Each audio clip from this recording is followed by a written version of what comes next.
would you accept that although in the activity of curing as a healer you can be subjective, but when you want to test and demonstrate that your methods work, that there you have to be objective and use scientific methods? I think we may have to revise our protocols there, because the purely objective method of studying, say, medical outcomes excludes the very thing we are talking about, and that is consciousness. You know, you can have two patients who have the same disease, they see the same physician, they have the same treatment, and they have completely different outcomes, some of which, of course, can be explained through genetics, but a lot of it is really inexplicable unless you include the subjectivity of the patient, the patient-doctor interaction, the phenomenon of limbic resonance, which is emotional bonding between healer and the one being healed, which actually is now known to result in homeostasis, which is a very important part of the healing process. Nevertheless, if you were to get 1,000 patients and divide them up into two groups, and half of them are treated by limbic resonance or quantum healing, whatever you like, and the other half are treated by sort of conventional medicine that you learned originally as a doctor, wouldn't you think there's an interest in detecting any difference between the effectiveness of those two treatments objectively? There is, except that even in those cases, 30% of responses are what are called placebo responses. And, you know, even though we try and control for placebos, you can't. So can I just ask, did everybody hear that? Because I was struggling a little bit to hear it. I think it's probably easier for them. Okay, it's easier for them. Did you hear it? Just about. It's harder up here because the loudspeaker's facing that way. Yeah. Okay. Well, I guess what I really wanted to ask you, and I realize, of course, I've just taken a very short clip, but what's so crazy about that? You haven't heard the half of it. I have actually. I heard the whole clip, but Yeah. but just that bit. No, I mean that particular bit was about testing medical techniques, and I was trying to suggest that whatever language he wants to dress his methods up in and call them quantum healing and quantum this and quantum the other and so on, if we actually do a double-blind control trial, then he should submit to that to see whether it actually does work. And it wasn't clear to me whether he was, he then brought up the placebo effect, which of course is very important. Placebos do work. That's why religion works. But that's why medical researchers use placebos as controls to see whether yes, no, absolutely. And look, he very quickly, you know, conceded that he was, you know, on board with double-blind placebo-controlled trials. But I guess what was sort of interesting is that he's going after something where I think, in fact, science has not is just starting to get onto some of the things that more ancient forms of medicine have long argued. So, for instance, we now have brain scanning that's showing us a lot more about how placebos are working and not just that they work. So is everybody on board with what a placebo is? Okay, so what we know is that if you, for instance, there's an amazing guy who Richard and I have spoken about before, a guy named Dan Arelli, who suffered burns up to 70% of his body when he was a child. He was basically spent a year in a burns unit, and he saw people screaming in pain. The nurses would give them saline, and they actually would stop being in pain. So he was witnessing that. He then went on to do some more research. And so now there's sort of fantastically interesting research that says we actually make the drug in our body that we believe the placebo to be. So if I tell you the sugar pill is a mood lifter, you'll be less depressed. If I tell you it's a painkiller, the part in your brain that kills pain will light up. And they also are now talking about, and it's an area that they're calling neuroimmunology, epigenetics. And they're saying that what they think might be going on, for instance, with something like meditation, which we poo-pooed for so many years as having any impact on disease, may be impacting us because it's enacting the relaxation response, which is helping our body switch on and off diseases, to inhibit, to start disease processes. So does that mean that we were too dismissive? What that is showing is that science will show what works. And if scientific methods can come along and show that some traditional remedy, some traditional meditation or whatever it might be works, then it becomes incorporated into medicine. What we don't want to do is to say that something like homeopathy, which is traditional and which has never been shown to work and almost cannot be shown to work because there's no difference between the control and the experimental. If by some extraordinary fluke it turned out, I mustn't use the word fluke, if it turned out that homeopathy did work, that would be a wonderful scientific finding. I mean, that would be the homeopath who actually demonstrated that homeopathy worked would not only win the Nobel Prize for medicine, they'd win the Nobel Prize for physics as well, because it would... Well, presumably any effect you get with homeopathy is all down to placebo, because as you say, it's been tested quite extensively, but I guess what interests... No, more to the point, there's no difference between the bottle that contains the dose and the bottle that contains the control. It's been calculated that for the most effective, according to the homeopaths, they think that the more dilute it is, the more effective it is, not the less effective it is. The highest doses, which they really, really rate, there would be one molecule of the active ingredient in a volume of water the size of the solar system. So, what's interesting, though, I guess for me in all of this, is how do we, as people who, because I only started paying attention to this stuff exactly as you said, when the science started bringing in the results and explaining things that other practitioners in my world, because as you may know, traditional Chinese medicine is now a nationally registered health practice in Australia. So I know some traditional Chinese medicine practitioners. They've been saying some of the stuff that science is now validating for hundreds and hundreds of years. So the question becomes, how do we go about, prior to the validation by science, treating the claims that come to us from alternative health practitioners and areas? Well, I hope that doesn't include using body parts from tigers, etc., which is one of the problems that... I'll speak to him about it. Yeah. But of course, medical science needs to test all sorts of new drugs, new things. I mean, aspirin comes from the bark of a willow tree, and so on. Of course we need to do that. There's no particular reason to expect that it'll come from some superstitious tradition than that it'll come from anywhere else. But test it. If it works, it becomes part of medicine. If it doesn't work, then it doesn't become part of medicine. In the case of homeopathy, what they claim is that even though there are no molecules left in the shaken dose, the water has a memory which picks up.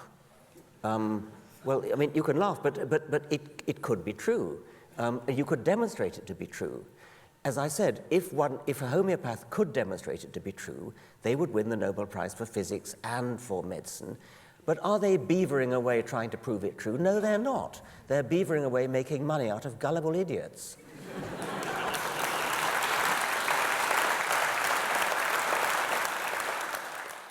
This is what's called a donkey. Well, it's called a donkey. I know you'll be surprised to learn that. It's a female donkey, so it's called a Jenny, actually, which I think is a beautiful name.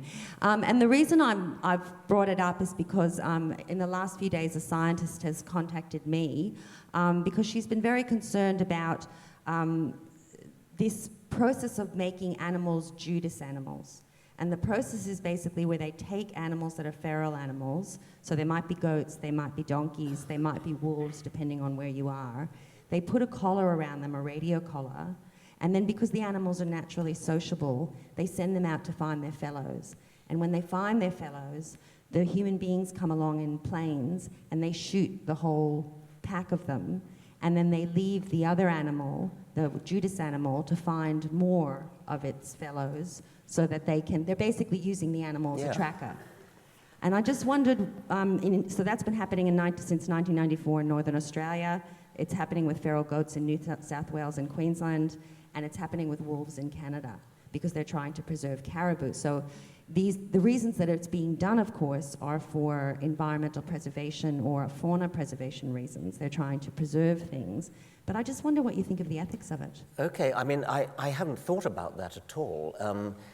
You, above all, might worry about the name Judas, having written this wonderful book, which I strongly recommend, the book of Rachel, in which, at least as far as I've got, Judas is a bit of a hero. Or maybe he doesn't end up that way. Yeah. Okay, well, I haven't got to the end. Don't spoil it. Nobody knows how that story ends. I haven't got to the end yet. I mean, I am concerned about cruelty to animals, and I don't want to condemn outright conservation measures which involve removing feral animals in the interests of preserving wild animals. I mean, for example, on the Galapagos Islands, which are dear to my heart and to the heart of any Darwinian, feral goats released on some of the islands have had a disastrous effect on the ecology.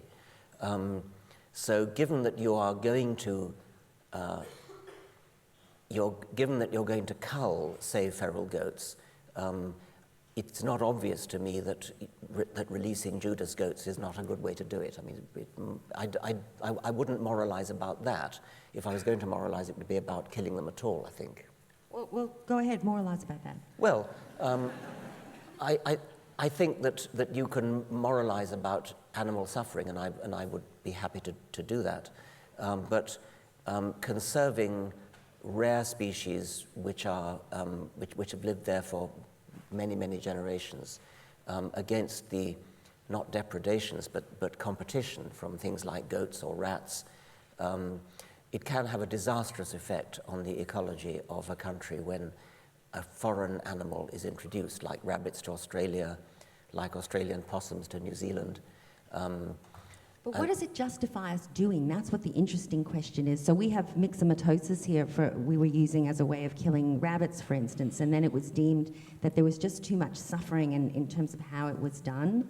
So is there a line that we have to draw in terms of what we're willing to do, or given that the needs are critical in terms of whatever we're trying to achieve, yes, we can do anything? I do feel passionately about animal suffering. And I have one contribution to make to that.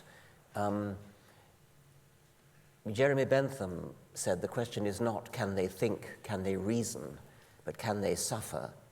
And I think we rather too readily assume that suffering is a prerogative of intelligent species.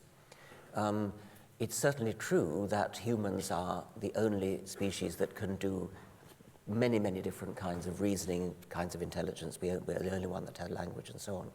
But suffering is not something for which you need intelligence.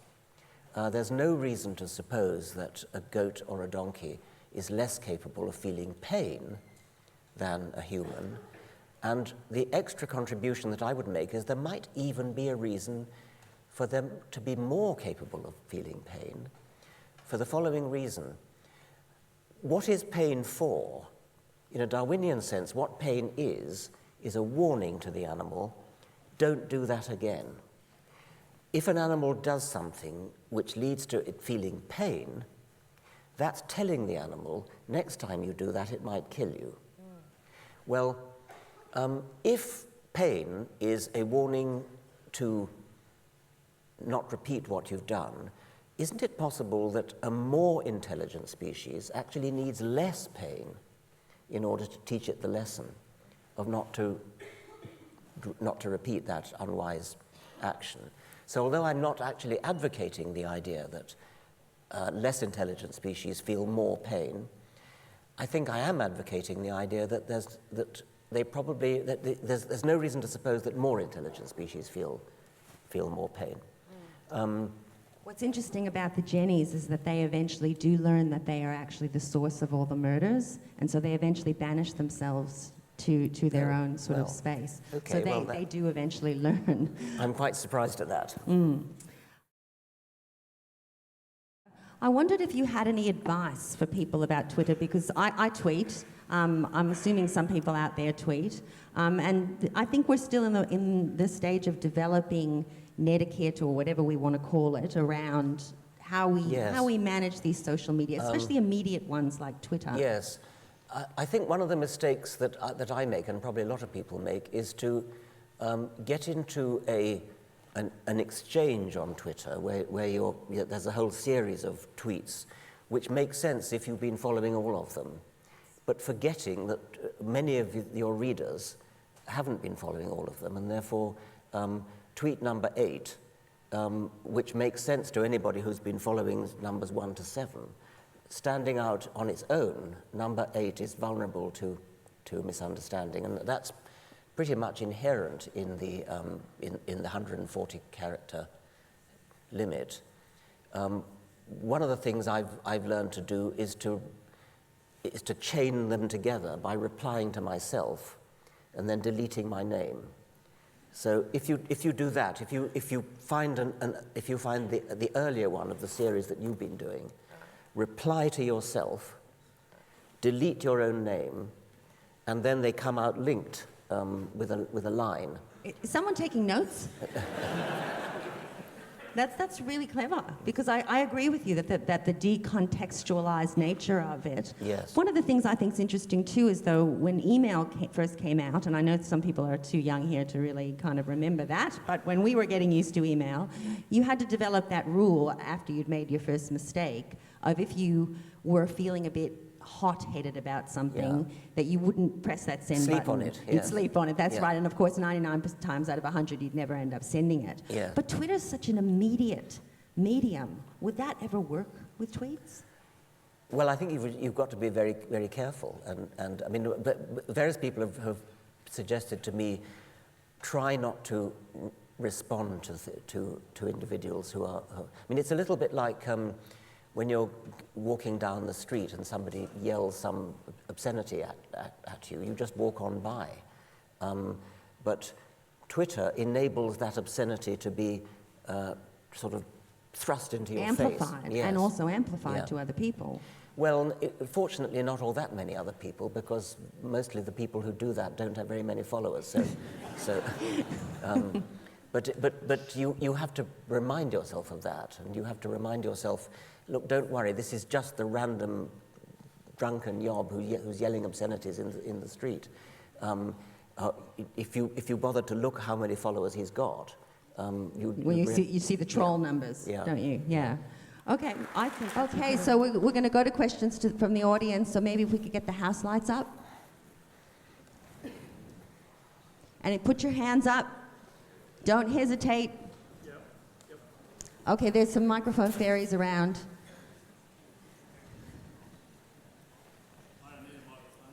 Oh, no, sorry, you'll have to wait like everyone else.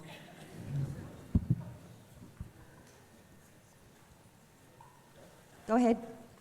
Hi, Richard. Hello. Love your work.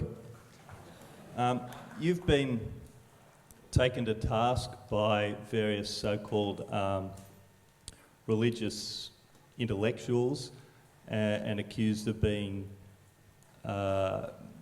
unsophisticated on terms of philosophy. I just wonder if you have any response to that.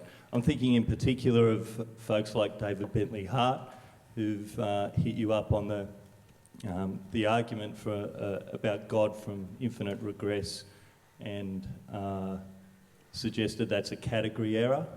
I just wonder if you have any response to the suggestion that you are just philosophically unsophisticated. Yes, I do.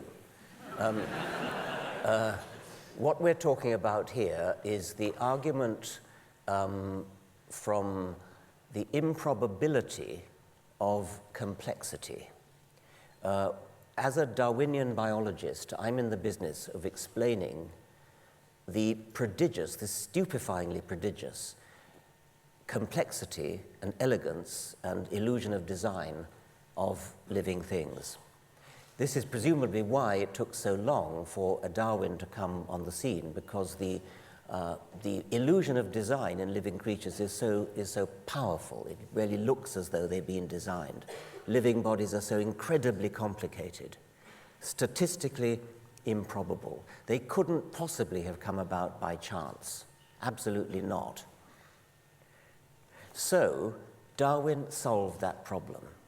They don't come about by chance, they come about by a slow, gradual process of accretion, a slow, gradual process of cumulative natural selection, which builds up step by step by step from simple beginnings to complex endings. Simplicity, by definition, is easy to understand. Complexity needs an explanation.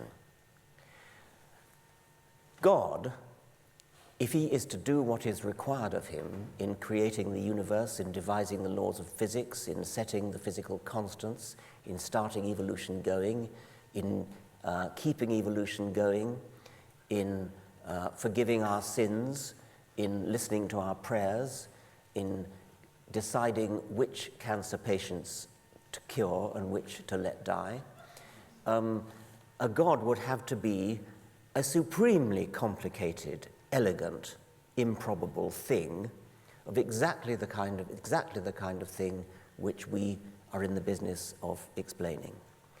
To postulate a God at the outset of everything is therefore to defeat the entire scientific enterprise. It is to evade the responsibility to explain.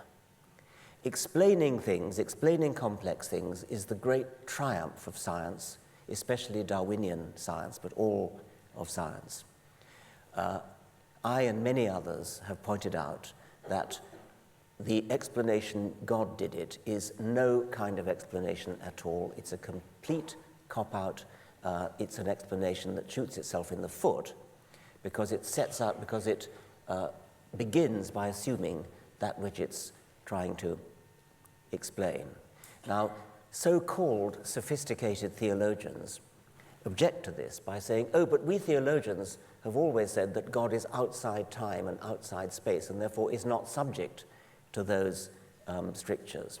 And some theologians have even gone so far as to say, we theologians have always said that God is infinitely simple and therefore doesn't need any explanation. Well, if he's infinitely simple, he can't possibly do the things that he's supposed to do. That, again, is a complete evasion of the responsibility to explain. So I have no time whatsoever for that kind of so-called sophisticated theology.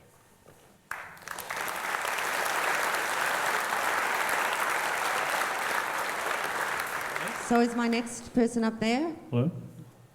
I think my microphone's on over here. Oh, okay. Sorry. Yeah, we're that's struggling okay. to see. Can we get rid of DPAT while we're Oh. Professor Dawkins, it would appear that science has proved that the current British monarchy has no legitimate claim to the throne, in view of the fact that since analysing Richard III's remains and his DNA, that a stray Y chromosome has passed the sheets of the royal bed, or perhaps John of Gaunt, so that Henry VII was not a legitimate descendant of the Plantagenets. So that means the entire British line since 1485 is illegitimate. Do you think I worry about that?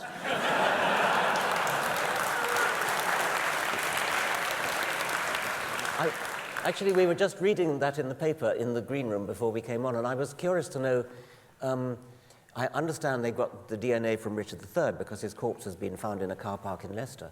But whose DNA did they compare it with in order to conclude this? Because Edward III was mentioned, and I don't believe anybody's got any of Edward III's DNA.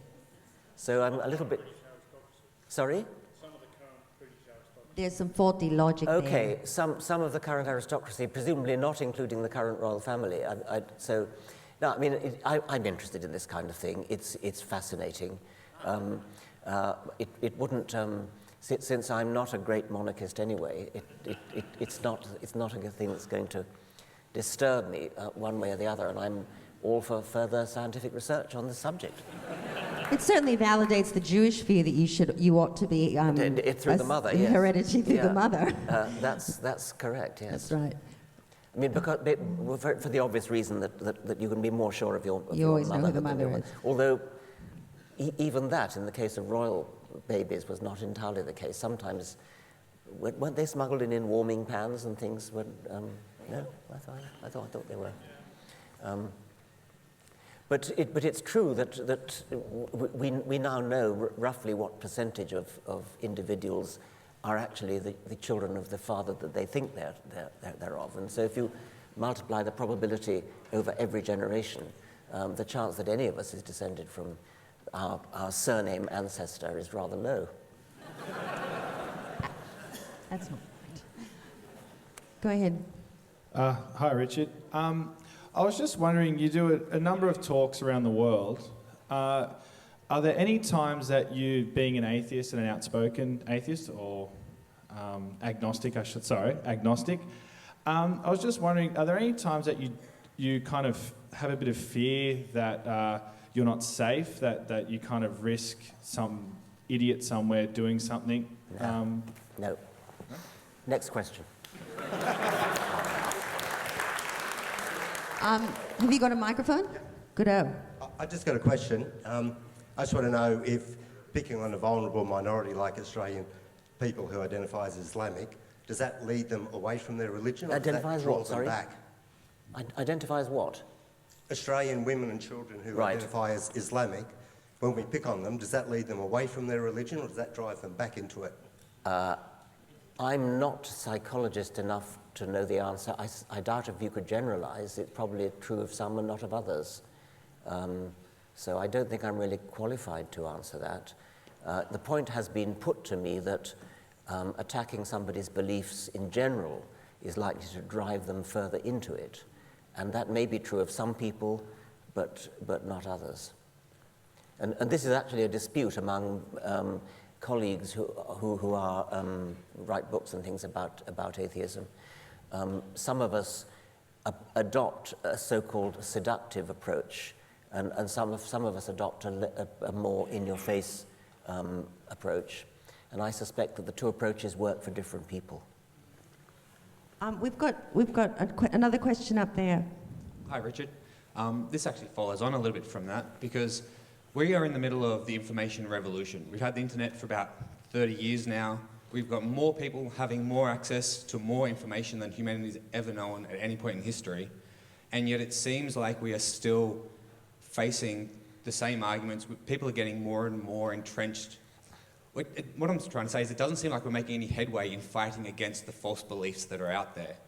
Do you agree with that sentiment that false beliefs seem to be just as entrenched as ever? Have you seen any way forward to getting rid of false beliefs or reducing their impact? And would you be interested in a way? I am interested. I don't think the data support your pessimism, actually. I think that if you look at poll data, at census data, in most Western countries, if not all Western countries, you'll see that there has been a steady decline in religious affiliation over the decades. Even the United States, which is lagging way behind Western Europe, there is a steady decline in religious affiliation, to the point where now I think some 20% of Americans claim no religious affiliation. In Britain, the figure for people who call themselves Christian declined in the 10 years from 2001 to 2011 from about 73% to 54%. That's a big drop. I would expect a similar result in Australia, although I don't know. In Scandinavia, in France, in Germany, it's a similar story. So I'm more optimistic about this than you are. It's probably not the case in the Islamic world, although I don't know that, and it's much more difficult to get data. I keep getting letters from Iran saying, keep up the good work, we're with you, but we just don't dare say so.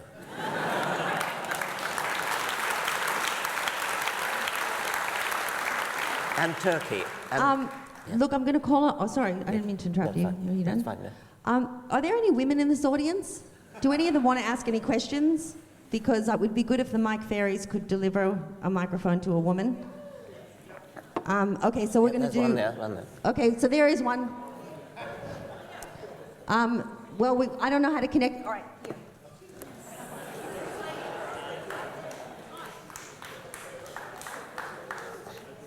Thank you. I'm even wearing a dress today. How good. I just wanted to ask, I've come across some research done in America, genetic research on left-wing and right-wing voting preferences. Are you familiar with that? And that some of the, or one of the findings they found with that was that left-wing voters, through a visual preference study, were motivated by reward and optimism, and right-wing voters who had some genetic similarity were motivated by fear. That was the visual study. Are you familiar with that? Is it justified research, or have you got any comments on the implications of that? Can you give me a reference to that? I saw it on Dateline on SBS. I would love to follow that up. It sounds very interesting. Thank you. Okay, who's next? Testing. Oh, thanks. Great to see we have some equality here. On that, you spoke about feminism briefly, Richard. Mate, recently, feminists in Western countries have been slammed for fighting for things that seem a bit trivial in comparison to in countries like in Muslim countries, like you touched on. I'm a bit nervous to ask you this, depending on your answer, because I don't want you to face some sensationalist headlines. But what's your take on modern feminism in Western society, and do you feel like sometimes it seems a bit trivial? I've said enough on that, I think. I said enough on that. I don't want to belittle the problems of Western women. I don't think we should be in the business of making comparisons like that if it has the effect of belittling.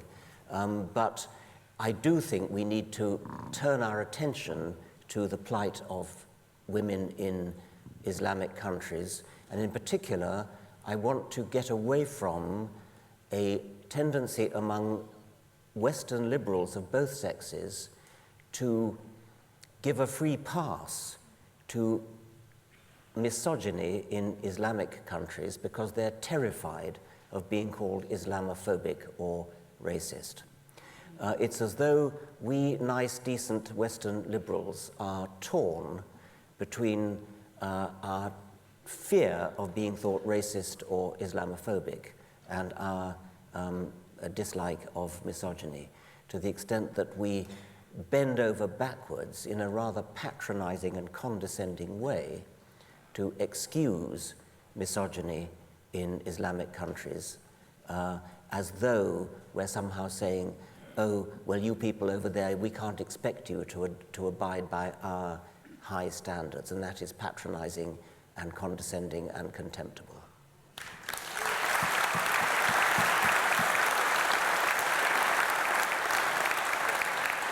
Okay, so where are my microphones? Have I got one there? Okay, there you go. Oh, maybe I'll go there first. Number 6. Thank you, Leslie and Richard. Leslie, you mentioned meditation earlier, and there's a lot of other pursuits such as looking at beautiful artwork, listening to music, just quiet time for reflection.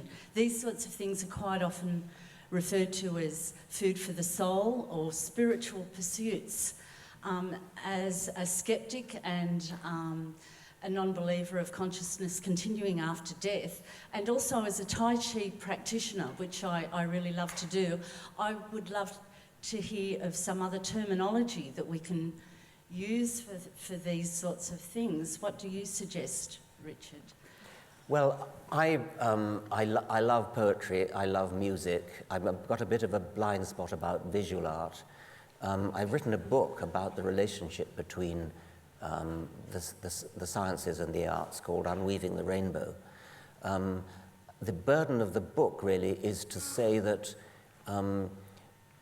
poets like Keats were wrong to criticize science for spoiling the poetry, in particular case the poetry of the rainbow, but in general. I think that science itself is one of the great aesthetic experiences. The contemplation of the heavens, the contemplation of life is a great emotional experience, and I don't want to belittle artistic experience as well. I think that they both belong together. You ask about terminology. Do you mean we want to get away from words like spiritual, which can be misled as loaded words? Yes. Well, I don't mind using any words as long as we define them clearly and people don't misunderstand them, but of course people do misunderstand them. I mean, in some respects, I'm very happy to call myself a spiritual person, but I've got used to that being misunderstood, and so in some ways it's better not to. I think Einstein would have called himself a spiritual person, and I think Einstein actually called himself a religious person, although he did not believe in a God. Yes. So you've got to be quite careful in your use of terminology, or you'll be. There are people out there who are eager to misunderstand. Thank you. Hi. Could you please comment on the fact that our federal government spends hundreds of millions of dollars putting chaplains into public secular schools? I normally would preface my remarks by saying that I hesitate as an outsider to comment on such things, not being Australian. But in this case, I think it's a bloody disgrace.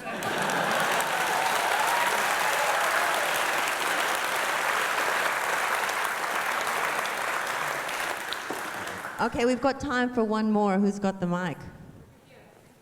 Oh, sorry, go ahead. Hi, Richard. I got a question. What is your view on people who use religion if they're suffering severe adversity and that may actually prevent them from committing suicide or suffering severe depression? And if it does assist individuals or even groups of people in surviving, does it play a part in Darwinian evolution? That's very interesting. There is a certain amount of evidence that religious belief does protect against certain kinds of depression and certain kinds of stress-related diseases as well. The first thing to say about that, of course, is that it doesn't make it true, and I hope that's obvious. There are people who simply can't get that point of logic. But it's like a placebo. It's like a placebo, exactly. I mean, it's a very good example of the placebo effect. I suspect it cuts both ways. I think there are many people who actually are driven to despair by their religious belief if they think that they're going to hell, or if it has estranged them from their spouses or from their parents or their offspring or something of that sort. So it can give rise to a lot of suffering as well. Preventing suicide, well, that's another possibility. Incidentally, one of the main objections to assisted suicide, doctor-assisted suicide, comes from religious people. And it's an interesting thought, which when you think about it is pretty obvious, that there are many people who commit suicide while they still are capable of doing so, and probably would not commit suicide if they knew that when the time came, when they were no longer capable of doing it themselves, there was a doctor to help them.